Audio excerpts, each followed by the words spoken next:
Hello दोस्तों, आप लोगों का स्वागत है हमारे एक नए वीडियो में। तो आज के इस वीडियो में हम लोग क्लास 8 का चैप्टर नंबर F4 संधि हिंदी व्याकरण आज के इस वीडियो में हम लोग पढ़ने वाले हैं। तो आज के इस वीडियो में हम लोग रिवीजन करने वाले हैं क्योंकि हमारा अभी PA1 पीरियोडिक टेस्ट एग्जामिनेशन आने वाला है उसी का। तो इस वीडियो में हम लोग संधि तथा संधि विच्छेद पढ़ेंगे। तो मैंने सिर्फ संधि लिखा है, तो समझ जाइए। चैप्टर नंबर 4 हिंदी व्याकरण।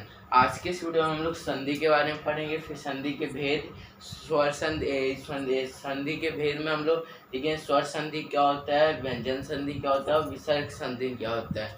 विसर्ग यानी कि मतलब में विसर्ग, जैसे कि आपने ये चंद्र बिंदु देखो, मतलब कि एक डॉट ऐसे और एक डॉट ऐसे, तो इसी को क्या बोलते हैं हम लोग, विसर्ग बोलते हैं। आई होप आपको समझ में आ गया। अब चलो शुरू करते हैं। सबसे पहले संधि। तो संधि कहते हैं किसे? दो शब्दों को जोड़ने, दो शब्दों के जोड़ने के बाद जो उनमें विकार उत्पन्न होता है उनको संधि कहते हैं।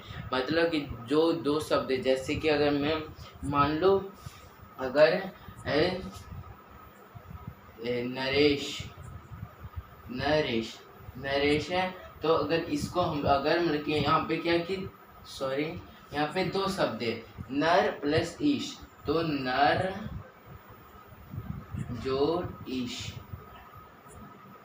नर जोड़ ईश। तो जो एक और ये जो दोनों दो शब्द मिलकर, एक या दो से अधिक शब्दों को मिलकर जो उनमें विकार, मतलब कि इन दोनों में विकार कौन सा उत्पन्न हो ना, नरेश, मतलब मिलकर बन रहा है, ये समझ सकते हो। उन्हीं को क्या कहते हैं, मतलब कि संधि कहते हैं, नरेश नहीं। आई होप आपको समझ में आ गया। अब हम लोग देखते हैं संधि के कितने भेद होते हैं। तो संधि के 3 भेद होते हैं, स्वर संधि, व्यंजन संधि और विसर्ग संधि। तो पहला देखते हैं स्वर संधि। स्वर संधि क्या है? दो स्वरों के मेल से जो उनमें विकार उत्पन्न होता है उन्हें स्वर संधि बोलते हैं। जैसे कि दो स्वरों को अगर जोड़ेंगे तो जो उनमें विकार उत्पन्न होता है उन्हीं को हम लोग क्या बोलते हैं, स्वर संधि बोलते हैं। जैसे कि आ जोड़ आ, अगर आ जोड़ आ करेंगे तो क्या बनेगा, आ। तो आ एक स्वर है और आ भी एक स्वर ही है, तो दो स्वरों के मेल से जो उनमें विकार उत्पन्न होता है उसे स्वर संधि होते हैं। तो आ भी क्या है कि स्वर संधि है। आई होप आपको स्वर संधि समझ में आ गया। अब देखते हैं विद्या, एग्जाम्पल के थ्रू समझते हैं। विद्या प्लस आले, विद्या प्लस आले विद्यालय। तो अब सोचो यहाँ पे तो ऐसा है, यहाँ पे ऐसा है, तो इसलिए कि जैसे कि हम लोग लास्ट शब्द देखेंगे, मतलब कि शब्द का लास्ट जो स्वर देखेंगे, देखिए तो जो विद्या, तो लास्ट में आ रहा है, यहाँ जोड़ आलय, मतलब यहाँ आ, तो आ प्लस हमेशा आ ही बनता है। मैं यहाँ पे लिख दूं आ प्लस आ बराबर आ प्लस आ बराबर आ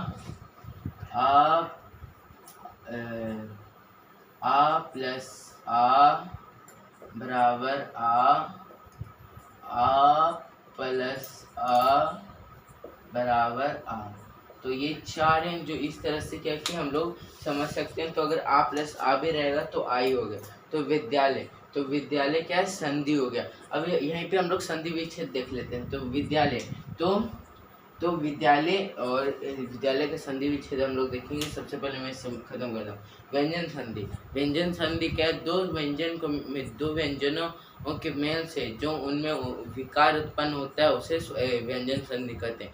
लेकिन अभी हम लोग ने देखा कि स्वर, दो स्वर मिलते हैं तो नया शब्द बनता है, उसी को स्वर संधि बोलते हैं। वहीं अगर व्यंजन में दो व्यंजन जब मिलते हैं और एक नया शब्द बनाते हैं, उन्हीं को हम लोग क्या बोलते हैं, व्यंजन संधि। जैसे कि जगत अम्बा, जगत भी एक नाम है, अम्बा भी एक नाम है, तो जगदम्बा, जगदम्बा, ये नाम आ गया। आयु को समझ में आ गया। विसर्ग संधि कहते हैं। विसर्ग संधि किसे कहते हैं? जब स्वर और व्यंजन के बाद उनमें विसर्ग लगकर उनमें जो विकार उत्पन्न होता है उन्हें विसर्ग संधि बोलते हैं। लेकिन स्वर या व्यंजन में अगर विसर्ग लगा दे, लाइक डॉट या डबल डॉट लगा दे, तो उनमें जो विकार, मतलब लगाने के बाद जो उत्पन्न होता है, उनमें विकार उत्पन्न होता है, उसी को विसर्ग संधि बोलते हैं। जैसे कि मन प्लस हर, मन हर, ये डबल डॉट मतलब विसर्ग है। तो मनहर मनोहर, आई होप आपको समझ में आ गया। अब हम लोग संधि विच्छेद देखते हैं। तो हम मनोहर का देखते हैं। तो मनोहर मा प्लस आ प्लस न, मनो ओ प्लस आ प्लस रा प्लस आ। तो ये हो गया क्या कि मनोहर। माँ प्लस आ प्लस ना प्लस ओ प्लस आ प्लस आ प्लस रा प्लस आ। तो ये मनोहर हो गया। अभी देखते हैं विद्यालय का।